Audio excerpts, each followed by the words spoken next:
खासदार साहेबांच्या बद्दल सांगायचं तर त्यांनी प्रत्येक गावासाठी भरपूर अशी कामं केलेली. अपंग व्यक्तींना साहित्याचं वाटप केलं.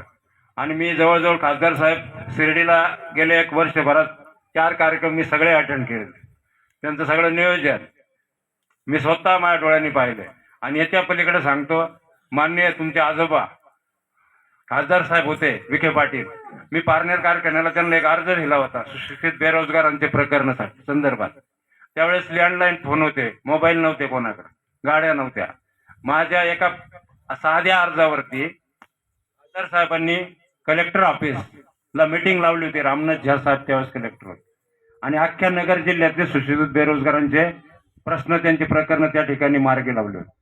त्यांचा अनुभव आपल्याला फार जाणकार. विखे कुटुंबासंग आपले आजचे संबंध नाही, काही पिढ्यापासून संबंध आहे. त्यामुळं या कुटुंबावरती विश्वास, डोळे झाकून ठेवा अशा पद्धतीचं हे कुटुंब आहे. या ठिकाणी या कुटुंबाबद्दल काम करायचं तर त्यांच्यापेक्षा आपला फायदा त्यांच्याकडून काळात ज्यादा होणार आहे. आपल्याला त्यांची गरज आहे. या ठिकाणी मोदी सरकारचं काम जर सांगितलं तर आमच्या गावामध्ये पिंपरी जंक्शनमध्ये माझी मंडळी त्या ठिकाणी उपसरपंच, आपली बॉडी त्या ठिकाणी आहे. तुम्हाला सांगतो, या ठिकाणी आम्ही कोणत्या ऑफिसला न जाता 80 लाख रुपयाचा निधी जल जीवन मिशन मध्ये केंद्र सरकारने आमच्या छोट्याशा गावासाठी दिला.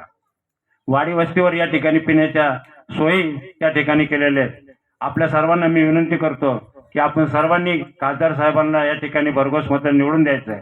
आम्ही आमच्या गावातून स्वतः 50-60% या ठिकाणी खासदार साहेबांना मतदान देणार आहोत. या ठिकाणी अशा पद्धतीचा शब्द देतो आणि माझे 2 शब्द संपवतो. संपूर्ण व्यासपीठाच्या वतीनं ज्येष्ठ नेते सन्माननीय काशीनाथजी दाते सर